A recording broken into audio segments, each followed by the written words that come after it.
So we represent the Royal Yacht Squadron as INEOS Britannia, and Royal Yacht Squadron is one of the oldest yacht clubs or sporting clubs anywhere in the world, and where ultimately the first America's Cup was hosted back in 1851. This is our third time challenging for the America's Cup. We were first up in Bermuda in 2017. The work starts now for the next campaign, and we will be stronger and we will be a successful team. Then Auckland in 21. For INEOS Team UK, 170 years of hurt continues. We have to be quite honest with ourselves if we're going to get further in this competition, and we would love to get where we all want to be, which is getting the America's Cup back to Britain. And now, of course, here in Barcelona 24, so yeah, third time lucky. Well, the Challenger of Record is the first team to lay a challenge down, and it's the beginning of a partnership that will then go on to create some of the rules and protocol around what the event will look like for the next America's Cup. You obviously need to have an element of trust there with these people. You've got to make some big decisions and work closely together, but also bearing in mind that you're still competitors. So it's a delicate relationship that needs to be handled well. This is the America. She fights her way through the fleet of British schooners and cutters and relives her great moment of that famous 1851 race around England's Isle of Wight.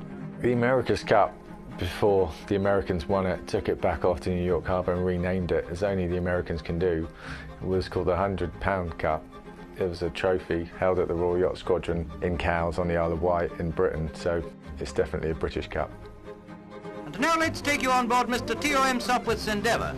The crew are on their toes all the time, working with a will that makes for success.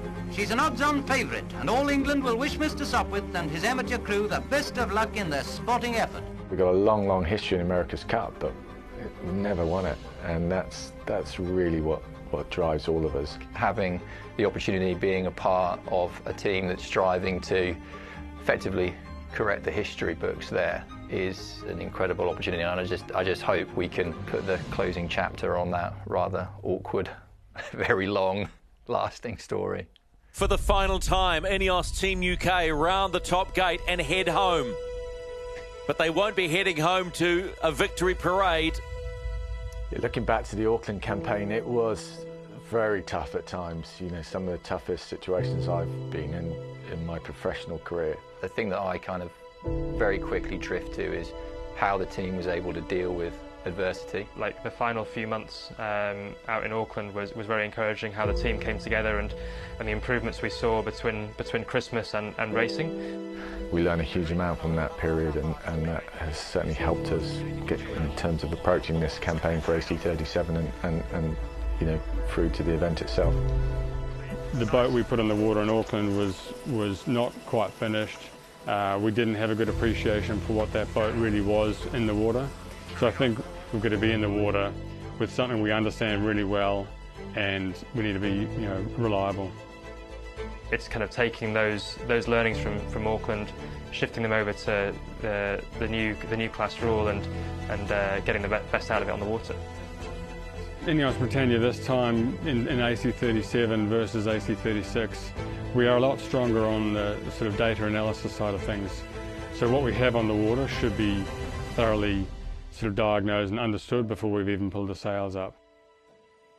I think we're a lot stronger.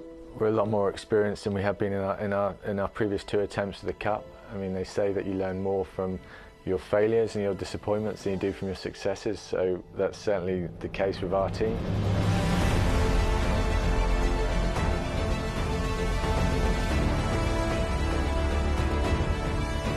The team's approach to AC37 has been much more of a design and engineering focus, and we've certainly been focused on the test boats, T6, and how that feeds into the design tools with the Mercedes Formula One team.